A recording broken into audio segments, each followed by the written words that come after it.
Imagine you could do something right now that would make you happier, healthier, less stressed, more connected, and that would give your life more meaning and purpose. Sound like a magic pill? Well, today I'm going to talk to you about something that could help you achieve all of those desires, and it's something very close to my heart, and that is volunteering. You see, for the last 20 years of my career, I've been involved in volunteer management and community development around the world. And I've worked with thousands of volunteers who have given me countless memories of seeing the positive impact that volunteering had on their happiness and sense of meaning and purpose. But before I get into volunteering, let me start with a couple of definitions, because we often use the simplest of everyday words without considering their sometimes multiple meanings. For example, the term happiness. Happiness doesn't have one commonly accepted singular definition, as it can be thought of in two ways, both of which can contribute to your overall well-being. Firstly, you have what is known as hedonic happiness, what most people understand as happiness, which refers to positive momentary experiences of feeling good or pleasure. That is, mostly short-term pleasant moments of enjoyment. You may have heard of the word hedonism, which means the pursuit of self-indulgent pleasure to describe going out partying, for example. On the flip side of the same coin is what is known as eudaimonic happiness, which is thought of as a deeper level of more fulfilling happiness that focuses on having meaning and purpose, functioning well, and success in life. When a person is engaged in achieving their potential, they're considered to be enjoying eudaimonic happiness. Which is more important? Well, the obvious answer would be to say that eudaimonic happiness serves us better in the long run. But ultimately, I personally believe we need both. We deserve both, and we can work to have both in our lives. But what does having meaning in our lives actually involve? Well, obviously, there's a lot of overlap with eudaimonic happiness here. Having meaning in our lives refers to finding happiness and fulfillment when you have a reason to do things.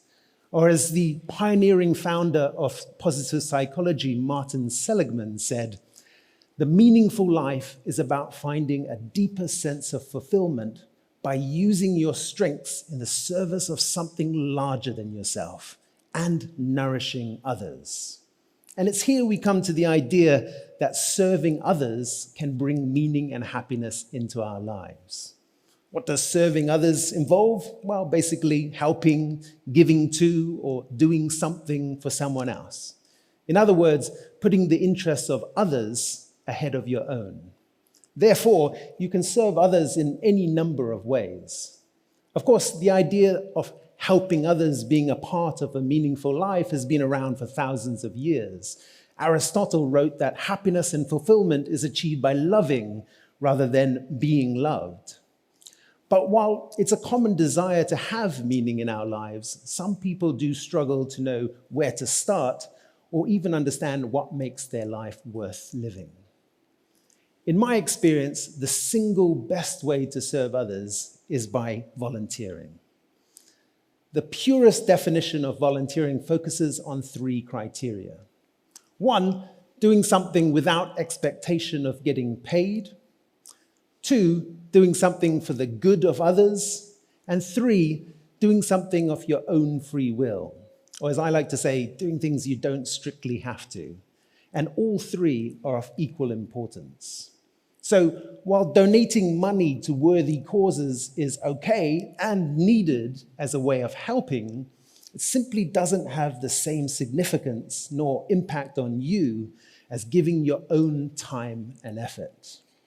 The poet Khalil Gibran put it best when he said, "You give but little when you give of your possessions. It is when you give of yourself that you truly give."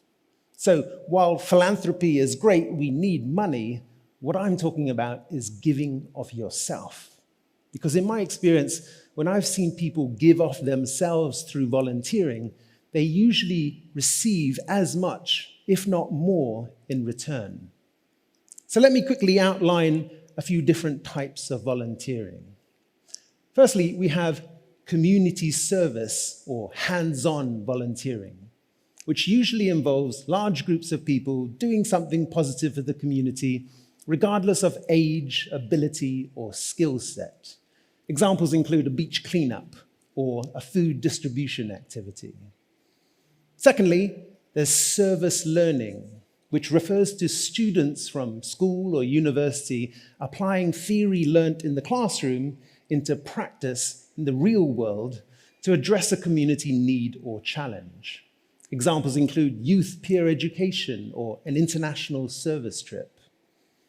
And thirdly, we have skills-based or pro bono volunteering, which refers to volunteering that requires a professional level of specific expertise to build the capacity of individuals or organizations, such as an accountant doing the books of a local charity for free, or a parent sitting on the board of their kid's school, for example. Of course, there are many other types of volunteering, such as sport or event volunteering, where you have large groups of people with very specific roles that contribute to the successful hosting of an event, such as we saw in the recent World Cup, for example. But when it comes to the link between volunteering on the one hand and meaning and happiness on the other, you could be forgiven for asking, does volunteering really make people happy? Or are happy people simply more likely to volunteer?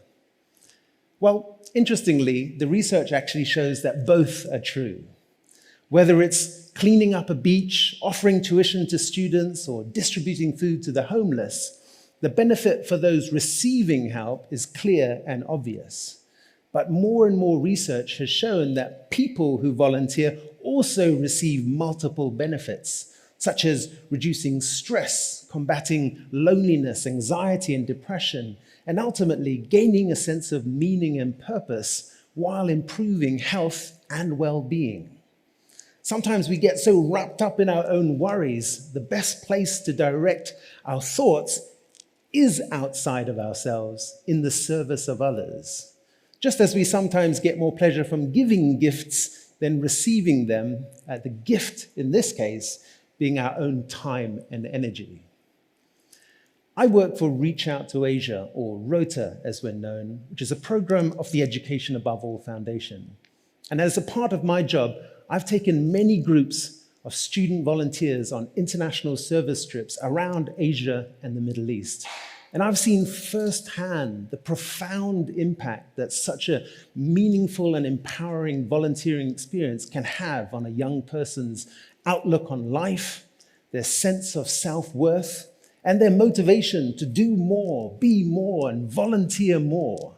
It is genuinely inspiring, and I am truly blessed and grateful for having enjoyed these incredible moments and experiences. It reminds me of a quote by Mahatma Gandhi, who said, "The best way to find yourself is in the service of others." More and more research has also shown that volunteering can improve self-confidence and self-esteem, and even reduce the symptoms of chronic pain and the risk of heart disease. And that's not even mentioning the social connections, a key indicator of happiness that you establish when you meet like-minded people who share a common interest in giving back to their communities. When you volunteer, you often meet people with similar values who themselves can introduce you to even more opportunities to make a difference. And to go a little bit deeper, volunteering can really help people of all ages realize that their identities truly transcend geographic and cultural barriers. Volunteering connects communities and broadens our horizons and our understanding of the wider world.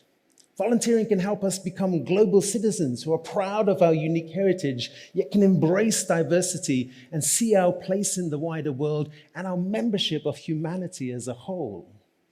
Most importantly, volunteering inspires us to take responsibility for the planet and the need for all people to play an active role in their communities and work together to collectively make our world more sustainable, peaceful, and resilient.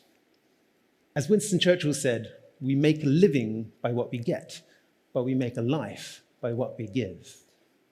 So I hope at least you're now more aware of the personal benefits of volunteering. Of course, many people will still say they're simply too busy and don't have time to volunteer. But volunteering doesn't have to take over your life to be beneficial. The point about free will is important here. You choose how much time you volunteer. You don't have to do everything, but you can do anything. The beauty about volunteering is that there are endless ways to get involved and make a difference. You can start small. Even everyday gestures like a smile can have a positive impact on others and your own sense of well-being. Try taking one day in the coming week where you perform 5 random acts of kindness. Try doing them all in one day with different acts for different people, however big or small, like making a friend a cup of coffee or helping a family member with a household job or just giving up your seat on the train, to something even bigger like tangibly helping someone in need or even donating blood. And at the end of the day, reflect on how each act made you feel. Connecting emotion with our actions through reflection is a great way of embedding learning and sustaining behavior. As for volunteering, look for opportunities that match your personality, your interests, your skills, to make the experience richer and more enjoyable and meaningful for you. For example, would you like to work with children or animals or remotely from home? Be realistic about how much time you can commit so you don't end up thinking it's a burden and not enjoying it. Make the experience work for you and ask lots of questions to know exactly what's expected. And don't feel bad about discontinuing an activity you're not enjoying. The writer and psychologist Viktor Frankl said, "The meaning of life differs from person to person, from day to day, and from hour to hour. What matters, therefore, is not the meaning of life in general, but the specific meaning of a person's life at a given moment." So in the end, it's up to you to choose what works for you. Just know that volunteering can give your life meaning and purpose. Serving others doesn't just benefit them. It can give you meaning and purpose. It can boost your levels of health, happiness, and fulfillment, and it can open up endless opportunities for social connection and personal growth. Imagine what a world we could live in if everyone volunteered. I'll wrap things up with a Martin Luther King Jr. quote, who said, "Life's most persistent and urgent question is, what are you doing for others?" Thank you very much for listening.